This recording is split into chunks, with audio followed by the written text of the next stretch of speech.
Hola, buen día, ¿cómo andan? Vamos a hablar ahora de hipertensión arterial, que por ahí es la patología más común de las cardiovasculares, pero a su vez, como es una patología que es crónica, también es de las más peligrosas, ¿sí? Y que tiene bastantes complicaciones.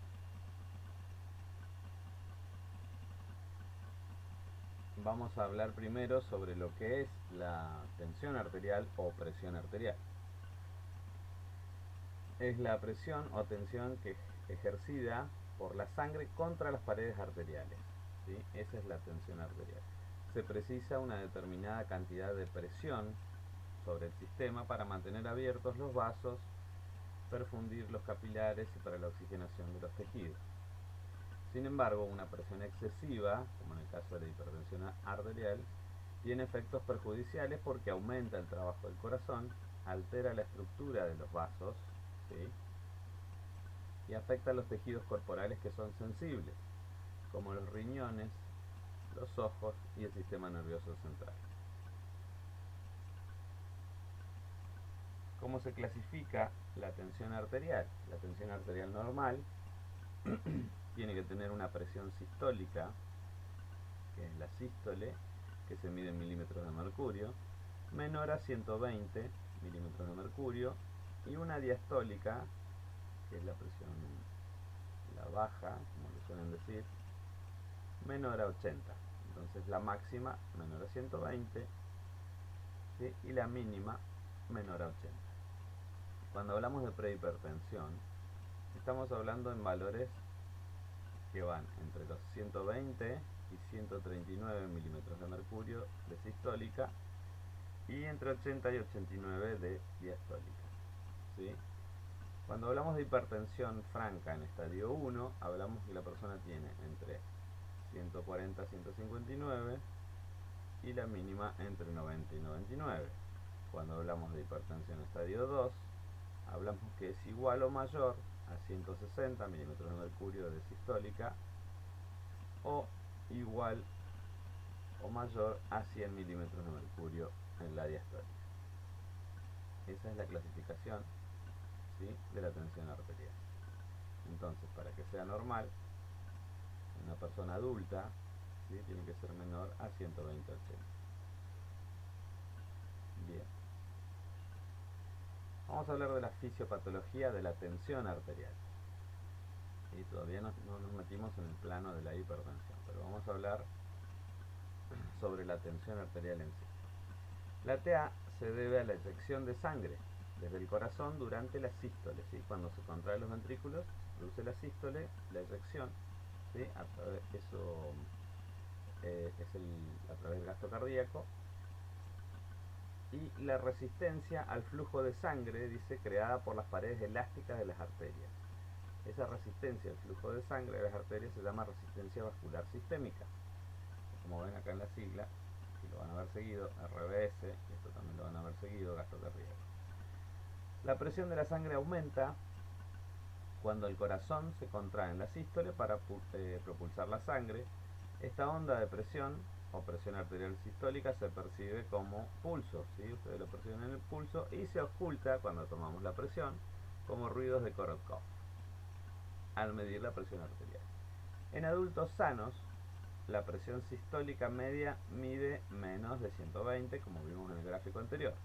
Durante la sístole o relajación y llenado del corazón, ¿sí?, las paredes elásticas de las arterias mantienen una presión mínima, llamada presión arterial diastólica, para mantener el flujo de sangre por los lechos capilares. La presión arterial diastólica media en los adultos es inferior a 80, ¿sí? Son los valores que habíamos visto anteriormente, 120 y 80. La diferencia entre presiones arterial sistólica y diastólica suele ser de unos 40 milímetros de mercurio, ¿sí? 120 menos 80 nos da 40. Se llama presión diferencial, ¿sí? A esa diferencia entre las presiones máxima y mínima es presión diferencial. La presión arterial media, que es otra cosa, es la presión promedio en la circulación arterial durante el ciclo cardíaco y se puede calcular con la siguiente fórmula. Presión arterial sistólica o tensión arterial sistólica es lo mismo, más 2 por la presión arterial diastólica, ¿sí? Dividido 3, ¿sí?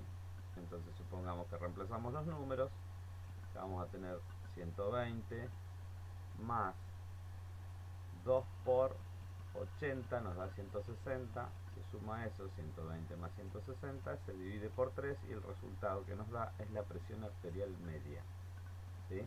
Que es la presión promedio de la circulación arterial en general. Bien.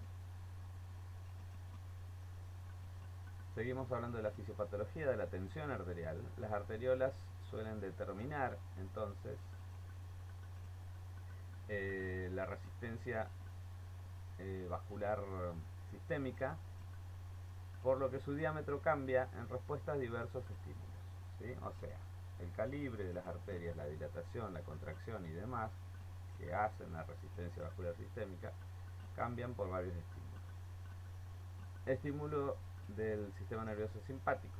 Los vasoreceptores del callado aórtico en el seno carotídeo transmiten señales al simpático a través del centro de control cardiovascular vulvar cuando cambia la PAM, ¿sí? Acuérdense, cuando cambia la presión arterial media, que es la presión promedio de la circulación general, ¿sí? No estamos hablando de cuando cambia la sistólica o cuando cambia la diastólica, sino cuando se modifica la PAM. Cuando cae la PAM, entonces cuando cae la PAM, estimula el sistema nervioso simpático, aumenta la frecuencia cardíaca, aumenta el gasto cardíaco y las arteriolas se contraen, ¿sí? Salvo en el músculo esquelético. En consecuencia, aumenta la tensión arterial.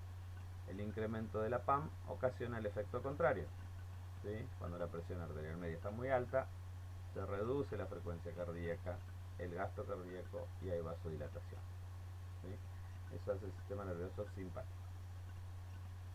La adrenalina y noradrenalina circulantes producidas por la corteza suprarrenal tienen los mismos efectos que la estimulación del sistema nervioso simpático, ¿sí? Cuando hay aumento de la PAM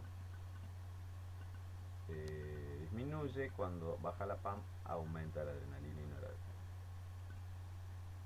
Y tienen los mismos efectos, ¿sí? Vasoconstricción o vasodilatación. Otro estímulo de la modificación de los vasos, se liberan péptidos natriuréticos auricular, así se abrevia, y cerebral, de las células auriculares en respuesta a la distensión por el exceso del volumen de sangre, ¿sí? Estas hormonas potencian la vasodilatación y la excreción de agua y sodio, de forma que se reduce la TA. Entonces, en las aurículas, ¿sí? Cuando se llenan demasiado por cuando aumenta la presión, estos péptidos, ¿sí? Hacen que se potencie la vasodilatación, ¿sí? La excreción de sodio y agua. Acuérdense que cuando el riñón excreta sodio siempre va acompañado de una molécula de agua. Entonces, al tratar de eliminar sodio, elimina también agua, de forma que se reduce la TA. Otro factor que estimula la vasoconstricción o vasodilatación es la adrenomedulina, que es un péptido sintetizado y liberado por las células endoteliales y musculares lisas de los vasos, ¿sí? Están dentro de los mismos vasos sanguíneos. Esto es un potente vasodilatador. La vasopresina también actúa, o la hormona antidiurética, ADH, procedente de la neurohipófisis, potencia la retención de agua y la vasoconstricción de forma que aumentan la TA. Los factores locales como mediadores inflamatorios, diversos metabolitos, pueden fomentar la vasodilatación y por lo tanto modificar la TA. Además de estos factores, el principal factor que condiciona la distensibilidad de los vasos, ¿sí?, es la presencia de arteriosclerosis, que es el endurecimiento de las arterias, que son dos patologías que van a ver también, y la aterosclerosis, que es la acumulación de placas de ateroma, ¿sí? La presencia de la arteriosclerosis o aterosclerosis también me modifica la distensibilidad de los vasos, ¿sí? Bien, eso es un poco de la fisiopatología de la tensión arterial. Y continuamos y terminamos con el sistema de renina, angiotensina, aldosterona, ¿sí? Es un conjunto de enzimas y hormonas que actúan para regular la tensión arterial, ¿sí? Y están relacionadas con el riñón, hígado y pulmones, fíjense, un ejemplo, la deshidratación o déficit de sodio o una hemorragia. Esto va a causar una disminución de la TA, ¿sí?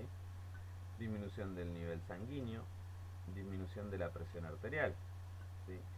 Entonces se activan las células supraglomerulares de los riñones, aumentando la producción de renina, es una enzima, ¿sí? A su vez el hígado libera el angiotensinógeno, ¿sí? Para que se transforme en angiotensina 1, aumenta la angiotensina 1, ¿sí? La cual llega al pulmón a través de la enzima convertidora de angiotensina, se transforma en angiotensina 2, ¿sí? Esa angiotensina 2 hace que la corteza suprarrenal aumente la aldosterona, es una hormona, ¿sí? Al aumentar la aldosterona, los riñones aumentan la reabsorción de sodio y por lo tanto de agua, y aumenta la secreción de potasio e hidrogeniones en la orina, ¿sí? Bien, esta retención de sodio y de agua hace que aumente el volumen sanguíneo, la presión arterial por lo tanto va a aumentar o regresar a la normalidad, ¿sí? A su vez la suprarrenal, ¿sí? Y la angiotensina 2 producen la vasoconstricción de las arterias, lo cual también hace que aumente la tensión arterial, ¿sí? Todo este circuito que vimos de renina, angiotensina, aldosterona se estimulan cuando hay una disminución del nivel de sangre, ¿sí? Bien, para terminar con la parte de fisiopatología, este es un cuadro general donde resume lo que hablamos recién de la fisiopatología, y este es otro cuadrito que me habla del gasto cardíaco. Vamos a empezar por este primero porque les dije, se los mencioné el gasto cardíaco pero no se los expliqué, seguramente ya lo han visto antes. El gasto cardíaco es la frecuencia cardíaca, ejemplo 70 latidos por minuto, por el volumen latido. En cada latido eyecta el corazón 70 mililitros, estamos hablando de un adulto, ¿sí? 70 mililitros, entonces el 70 por 70 me da 4.900 mililitros minuto. Ese sería el gasto cardíaco de esta persona, ¿sí? Si la frecuencia es menor, ¿sí? Dará un menor gasto cardíaco. Si la frecuencia aumenta el gasto cardíaco, ¿sí? También la capacidad de eyección se ve disminuida cuando hay insuficiencia cardíaca, ¿sí? Bien, eso es gasto cardíaco. La presión arterial entonces dijimos que está regulada por el gasto cardíaco y por la resistencia vascular sistémica, ¿sí? La resistencia vascular sistémica tiene varios factores que vimos que la pueden alterar. El gasto cardíaco tiene que ver con la contractilidad del miocardio y el volumen de sangre, ¿sí? Y la resistencia vascular sistémica tiene que ver con el diámetro del paquete vascular y la distensibilidad de los vasos, si se pueden distender o no.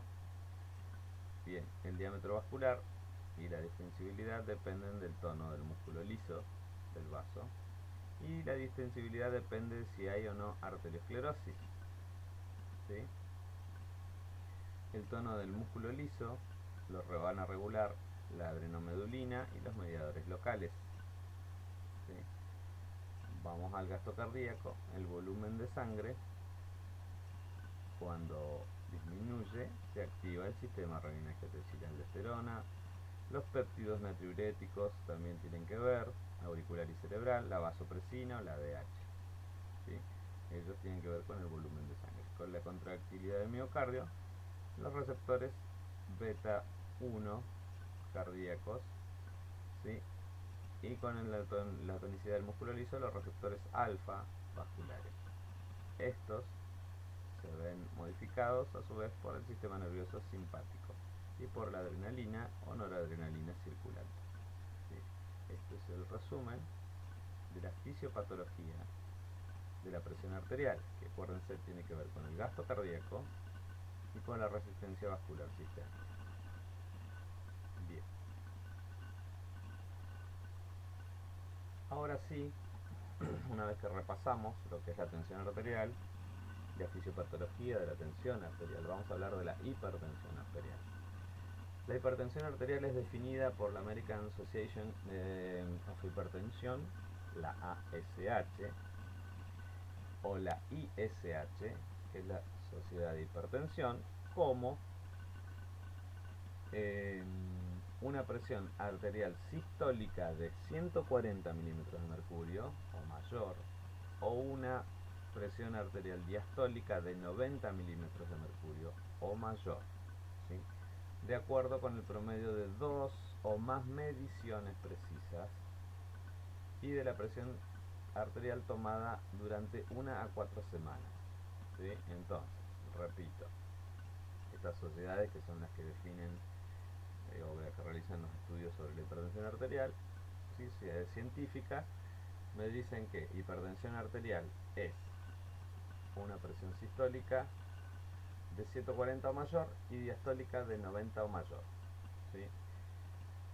Pero tiene que ser en un promedio de 2 o más mediciones precisas, ¿sí? O sea, yo tomé las mediciones precisas, quiere decir que, por ejemplo, el paciente tiene que estar en reposo durante 10-15 minutos y ahí yo tomo la tensión arterial. No puedo tomar una tensión arterial que no sea precisa. Ejemplo, una persona que vino corriendo de la calle y dice, oh, che, me siento mal, tómeme la presión. Eso no sería preciso porque el paciente acaba de venir con su gasto cardíaco aumentado porque venía corriendo, ¿sí? Entonces necesita estar en reposo. Necesito estar tranquilo, en reposo 10-15 minutos y después recién puedo tomar la tensión arterial. Y eso es una medición precisa. Bien, y se debe tomar reglado o seriado, ¿sí? A la misma hora, en el mismo brazo, ¿sí? Durante, dice, 1 a 4 semanas. Habitualmente se toma una semana y con esos controles de una semana se va al médico, ¿sí? La enfermería registra y controla en una planillita y se lo da al paciente en los controles de TA. Y ese control durante una semana, a la misma hora, en el mismo brazo, son las determinaciones que le va a llevar al médico de cabecera. Bien, eso es hipertensión arterial. ¿Qué factores de riesgo tiene que tener las personas para sufrir hipertensión arterial? Factores modificables y factores no modificables. Los factores modificables son la ingesta de sodio. Acuérdense que la ingesta de sodio, al tener mayor cantidad de sodio en sangre, aumenta la cantidad de líquido también en sangre, por lo tanto aumenta la volemia, por lo tanto aumenta la tensión arterial, ¿sí? Bien, la obesidad, ¿sí? O la vida sedentaria, el exceso del consumo de alcohol, la resistencia a la insulina, el tabaquismo y el estrés, ¿sí? Esos factores son modificables. Factores no modificables son los factores genéticos, ¿sí? Antecedentes familiares, la raza y la edad. En la raza y la edad, la raza negra, ¿sí? Es la que más sufre de hipertensión arterial, y en la edad los adultos mayores, ¿sí? Bien, hipertensión arterial primaria, ¿sí? Ya vamos a dos clasificaciones, entonces vamos a hablar de hipertensión arterial. Tenemos la hipertensión arterial primaria y la hipertensión arterial secundaria. Vamos a empezar con la primera, llamada también hipertensión esencial. Es una elevación persistente de la presión arterial sistémica. Más del 90% de los pacientes con hipertensión arterial sufren de esta hipertensión que es primaria, o sea, sin causa conocida, o también hipertensión idiopática, ¿sí? Aunque la identificación y tratamiento de la hipertensión han mejorado de forma notable en los últimos 25 años, el 30% de los adultos hipertensos aproximadamente sigue desconociendo que son hipertensos, ¿sí? Porque cursan asintomáticos, ¿sí? No tienen el dolor de nuca, no tienen la visión borrosa, no sienten mareos, ¿sí? Cursan asintomáticos, hasta que no salta en un control de rutina por otra cosa, no se dan cuenta o no saben, ¿sí? El 59% de los adultos hipertensos recibe tratamiento por su enfermedad. El control eficaz de la presión arterial solo se consigue en un 34%. ¿Sí? Fíjense, la mitad nada más de los pacientes que se tratan se consigue un control eficaz de la tensión arterial. Bien, vamos a hablar de la fisiopatología primaria, que es más o menos similar a la fisiopatología de la tensión arterial que vimos. Se produce como consecuencia de complejas interacciones entre factores que regulan el gasto cardíaco y la resistencia vascular sistémica. Estas interacciones pueden incluir excesiva actividad del sistema nervioso simpático, ¿sí? Por hiperestimulación de los receptores alfa y los beta adrenérgicos que ocasionan vasoconstricción aumentando el gasto cardíaco. Otra, alteraciones de la función sistema renina-angiotensina-aldosterona, su capacidad de respuesta ante factores como la ingesta de sodio o el volumen de líquido, ¿sí?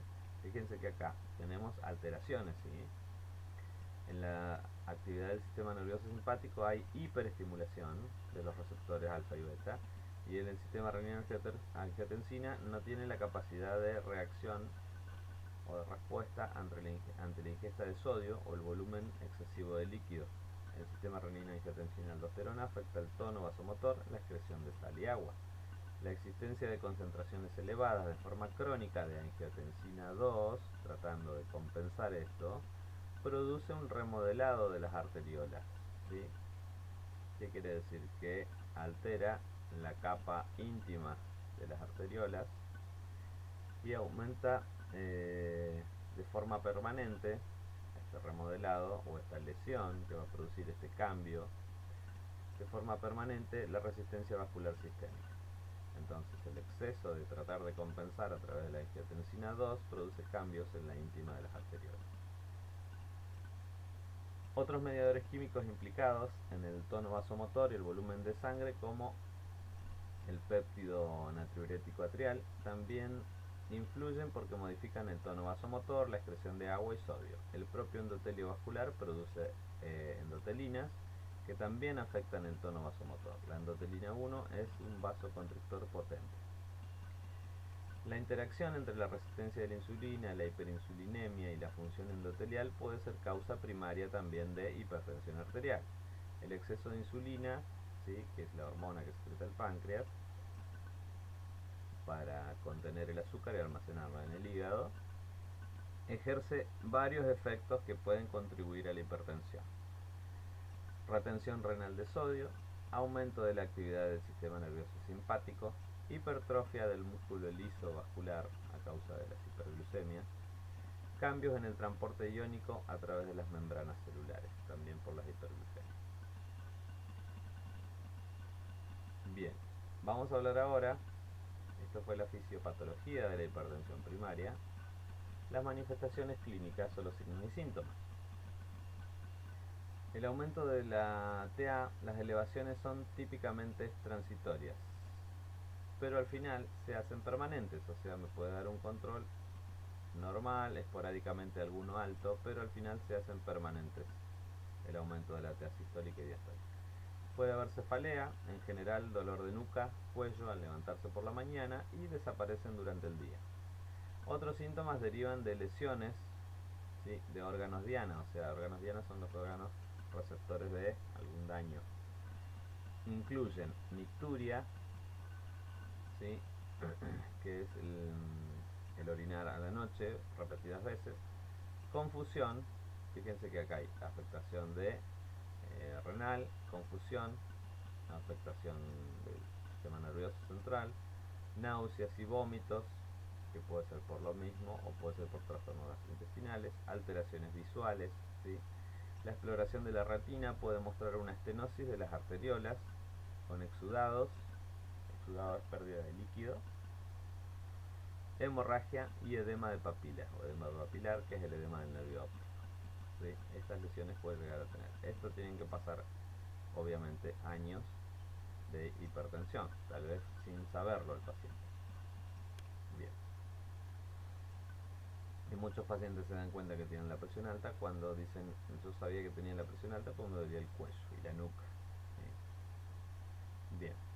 otros son asintomáticos, lo cual es peligroso porque el paciente no sabe cuándo tiene la tensión arterial alta o muy alta, ¿sí? Tratamiento para la hipertensión arterial primaria se centra en reducir la tensión arterial por debajo de 140 sistólica y la diastólica por debajo de 90.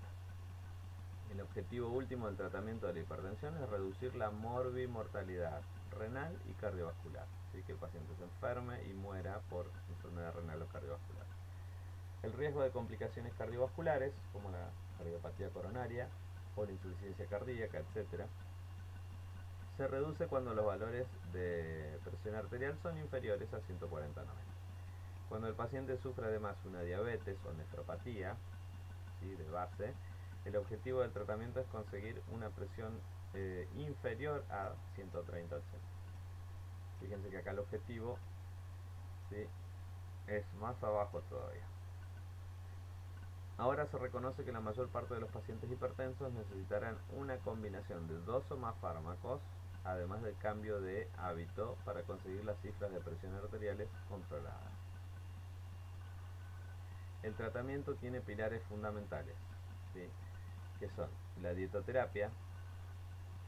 ¿A qué se refiere? A realizar una dieta hiposódica, a través de la reducción del cloruro de sodio, reemplazarlo, por ejemplo, por cloruro de potasio, siempre y cuando el paciente no tenga una patología renal, ¿sí?, o reemplazarlo por la sal, por el limón, ¿sí?, para condimentar o para darle sabor. Aporte adecuado de potasio y de calcio, reducción de grasas totales y grasas saturadas, reducción del peso corporal en pacientes obesos, esto mejora mucho la tensión arterial. Que realice actividad física y no sea sedentario, el ejercicio regular, ejemplo, caminar, bicicleta, correr, nadar, reduce la presión arterial, contribuye a adelgazar, contribuye a la reducción del estrés y a un seguimiento del bienestar global, ¿sí? El hacer ejercicio contribuye al bienestar general. Se anima a los pacientes que eran sedentarios a iniciar un programa de ejercicio aeróbico de 30 a 45 minutos diarios, la mayor parte de los días de la semana, o sea, 5 a 6 días, ¿sí? No es día por medio 2 horas, no serviría. Bien, consumo de alcohol y tabaco. La ingesta de alcohol recomendada en hipertensos es no superar los 29 mililitros de etanol, ¿sí?, o 2 bebidas diarias. Una bebida corresponde a 300 mililitros de cerveza, ¿sí?, que sería un vaso lleno, o 150 mililitros de vino, medio vaso de vino, o 45 mililitros de whisky, una copita de whisky de alta graduación, ¿sí? Eso es una bebida. Las mujeres y las personas de bajo peso deberán reducir este límite, ¿sí?, porque esto está sacado de acuerdo al peso. Aunque la reducción del alcohol puede aumentar la presión arterial en un comienzo, este aumento suele ser temporal, ¿sí?, y se reduce cuando se mantiene la abstinencia o limitación del consumo. Se refiere como a que hace un rebote, pero es por el nerviosismo y la abstinencia de no tomar, ¿sí?, lo que se tomaba antes. La nicotina, referida al tabaco, es vasoconstrictora, ¿sí? El tabaquismo reduce también el efecto de algunos fármacos antihipertensivos como el propanolol. Los sistemas para facilitar el abandono del tabaco, como que son los parches de nicotina, los chicles de nicotina, contienen menos cantidad de nicotina y en general no incrementan la tensión arterial. Y el último pilar del tratamiento para la hipertensión primaria es la reducción del estrés. El estrés estimula el sistema nervioso simpático, aumenta la vasoconstricción, la resistencia vascular sistémica, aumenta el gasto cardíaco y aumenta la tensión arterial. El ejercicio regular y moderado es el tratamiento de elección para reducir el estrés en los pacientes hipertensos. Otro tratamiento son las técnicas de relajación como el masaje terapéutico, yoga o meditación, ¿sí?, que buscan relajar el cuerpo y la mente. También pueden reducir la tensión arterial, ¿sí? Otras técnicas tal vez no convencionales, pero que sí usan mucho los orientales. Bien, y que es muy conocido hoy en día. Tratamiento farmacológico. Tenemos varios tipos de fármacos y ahí les doy algunos nombres de Por ejemplo, inhibidores de la enzima convertidora en angiotensina. ¿Sí? Acuérdense que la angiotensina se transforma en angiotensina 1, después en angiotensina 2 en el pulmón y eso produce vasoconstricción. Entonces, para evitar eso, se dan inhibidores de la enzima convertidora en angiotensina. Como por ejemplo el enalapril, que se puede dar vía oral. El enalapril tiene diferentes cantidades de miligramos, según indicación médica, puede ser de 5, de 10, de 20. ¿Sí? Bien, pero se da vía oral. Los bloqueantes del receptor de angiotensina 2, ¿sí? Como pueden ser el valsartán o el losartán, también vía oral. Los bloqueantes beta-adrenérgicos, como pueden ser atenolol, bisopropol, propanolol, vía oral. Alfa bloqueantes, como el carbedilol. Antagonistas del calcio, como la amlodipina, diltiazem, nifedipina, verapamilo, que se pueden dar vía oral o en caso de urgencia endovenosa. Y los simpaticolíticos de acción central, como la clonidina, ¿sí? Que se puede dar vía oral, o la metildopa, que en caso de urgencia se puede dar endovenosa. ¿Sí? Ese es el tratamiento farmacológico. Y en la hipertensión primaria, los cuidados de enfermería van apuntados a reforzar y educar sobre el tratamiento no farmacológico y a respetar el tratamiento farmacológico indicado por el médico. ¿Sí? Bien. ¿De qué hablamos entonces? ¿Sobre qué educamos? Sobre la dietoterapia, el no consumo de sal o el reemplazo de la sal, la actividad física diaria, 30 a 40 minutos aeróbico por la mayor cantidad de días a la semana, consumo de alcohol y tabaco. Le enseñamos cuáles son las medidas que puede tomar diariamente de alcohol y el tabaco, cómo lo puede ir reemplazando. Reducción del estrés, ¿sí? A través del ejercicio, o a través de otras técnicas de relajación. Esto también tiene que ver con lo social, ¿no? O lo socioeconómico. ¿Sí? Hay que apuntar también por ese lado. ¿Sí? Acuérdense que dentro de la integralidad del paciente, el estrés puede estar producido por muchas causas. ¿Sí? Una puede ser porque se enteró que era hipertenso, o otra puede ser porque es hipertenso de años y no lo sabía, y aparte está sufriendo estrés por su trabajo, o en su vida matrimonial, o con los hijos, lo que sea. ¿Sí? Entonces hay que ver el porqué. ¿Sí? Nosotros damos pautas de cómo se puede desestresar, pero siempre hay que atacar la causa. Respetar el esquema farmacológico, enseñarle la importancia de tomar la medicación, cuáles pueden ser los efectos adversos, ¿sí? Qué pasa si no lo toma. Y hay acá algo muy común, el paciente te dice, no tomo la medicación porque ando bárbaro. Lo que hay que explicarle es que anda bárbaro justamente porque la estuvo tomando durante un tiempo. Si deja de tomarla, va a dejar de andar bárbaro. ¿Sí? Va a volver a los picos de hipertensión arterial o puede ser una crisis hipertensiva, lo cual es de riesgo. ¿Sí? Controles periódicos de tensión arterial. Si no tiene tensiómetro, tendría que acudir a una salita que esté cerca o algún consultorio donde se tome la tensión arterial, o si tiene, enseñarle la técnica, ¿sí? Para el automonitoreo del control de la TA. ¿Sí? La mayoría de los pacientes, cuando hacen este automonitoreo, tienen los controles que son de tensiómetros digitales. ¿Sí? Lo que hay que enseñarles es que el tensiómetro digital no se debe golpear, porque si no después puede variar, y tampoco se debe quedar o agotar la pila, porque también puede variar. ¿Sí? Bien. Y el control periódico con el médico de cabecera. A enseñarle a reconocer signos y síntomas ante una urgencia hipertensiva, que ahora vamos a ver lo que es. ¿Sí? Bien. En eso se basan los cuidados de enfermería. Hipertensión secundaria. ¿Sí? Es el incremento de la presión arterial en relación a un proceso patológico identificable de base. O sea, la causa es otra patología de base de la hipertensión. ¿Sí? No es como la primaria, que es idiopática, es primero la hipertensión que puede causar otras patologías. Acá es al revés. Alguna patología causó la hipertensión. Son el 5 al 10% de todos los casos de hipertensión nada más. Bien. la fisiopatología de la hipertensión secundaria, vamos a ver que está debido a otras patologías, ¿sí? Nefropatías, por ejemplo. Cualquier proceso patológico que afecte el flujo de sangre renal, ejemplo, estenosis de la arteria renal, o que afecte la función del riñón, como glomerulonefritis o insuficiencia renal, puede ocasionar hipertensión arterial. ¿Por qué? Porque la alteración del riego estimula al sistema renina-angiotensina-aldosterona, produciendo vasoconstricción, retención de agua y sodio.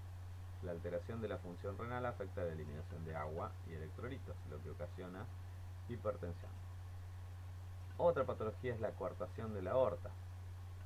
Es una estenosis aórtica, en general distal a las arterias subclavias. La reducción del flujo de sangre también va a afectar el flujo de sangre renal, ¿sí? Y volvemos a lo mismo, a la estimulación de renina-angiotensina-aldosterona, ¿sí? Respuesta de vasoconstricción, incremento de la TA. O sea que esta coartación de la aorta no solamente afecta al resto de los órganos, ¿sí? Porque hay una estenosis con reducción de flujo, sino que va a afectar, al primero que va a afectar es a los riñones. Trastornos endocrinos, los trastornos de la glándula suprarrenal, como el síndrome de Cushing o el hiperaldosteronismo primario, producen hipertensión arterial. Esto es aumento de la aldosterona, ¿sí? Un tumor poco frecuente de la médula suprarrenal, que es el feocromocitoma, determina una hipertensión persistente e intermitente. Otros trastornos endocrinos, como el hipertiroidismo o trastornos hipoficiarios, también son causantes de hipertensión arterial. Otras patologías son las neurológicas. La hipertensión intracraneal determina una elevación de la TA porque el organismo trata de mantener el flujo sanguíneo cerebral, ¿sí? Los trastornos que afectan la regulación del sistema nervioso autónomo, como los traumatismos medulares, pueden determinar el predominio del sistema nervioso simpático, aumentando la resistencia vascular sistémica y aumentando la TA. Otra causa de la hipertensión secundaria puede ser el consumo de fármacos. Los estrógenos y anticonceptivos orales pueden causar hipertensión al fomentar la retención de sodio y agua y afectar el sistema renina-angiotensina-aldosterona. Los estimulantes como la cocaína, metanfetaminas aumentan la resistencia vascular sistémica, aumentan el gasto cardíaco y aumentan por lo tanto la tensión arterial, ¿sí? En el embarazo, aproximadamente un 10% de las embarazadas son hipertensas. La hipertensión arterial podía existir antes del embarazo o aparecer como una respuesta durante el embarazo. La hipertensión inducida por la gestación es una causa importante de morbimortalidad materna e infantil y necesita tratamiento perinatal muy cuidadoso. Bien, esas son las fisiopatologías de la hipertensión arterial secundaria. ¿Cuál es el tratamiento de la hipertensión arterial secundaria? Es idéntico al tratamiento de la hipertensión primaria, ¿sí? Ya sea farmacológico y no farmacológico, pero centrándose a la vez en tratar la causa primaria causante de la hipertensión arterial, ¿sí? O sea, vamos a medicar y vamos a hacer el tratamiento para la hipertensión y demás, pero se busca cuáles de estas causas, ¿sí?, son las que me llevaron a tener la hipertensión arterial y tratarla. La consecuencia de no tratar la hipertensión arterial o no respetar el tratamiento puede traducirse en lo que se llama una crisis hipertensiva, ¿sí? Bien, ¿qué es la crisis hipertensiva entonces?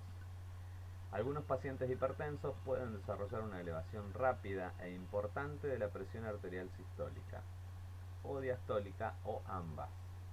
En la emergencia hipertensiva, que se llama hipertensión arterial maligna, la presión sistólica supera los 180 milímetros de mercurio y la diastólica supera los 120 milímetros de mercurio.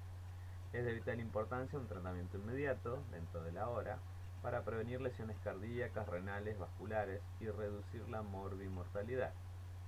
Los espasmos intensos de la arteria cerebral ayudan a proteger el encéfalo del exceso de presión, pero es frecuente que se desarrolle edema cerebral, ¿sí? Y si el paciente tuviera una aterosclerosis o arteriosclerosis cerebral, ¿sí? O tuviera alguna patología que dañe los vasos del cerebro, puede producirle una hemorragia cerebral esta hipertensión.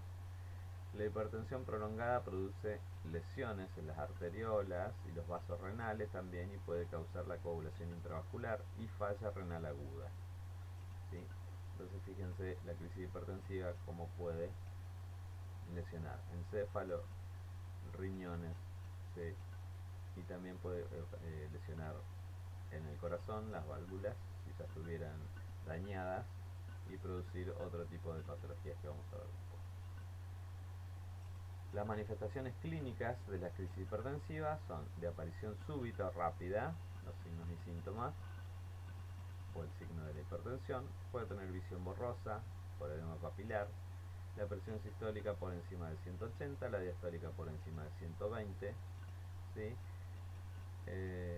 Ojo que puede no tener la sistólica en 180, supongamos que puede tener una sistólica de 160, pero si ya tiene una diastólica de 120, estoy hablando de todas maneras de crisis hipertensiva, ¿sí?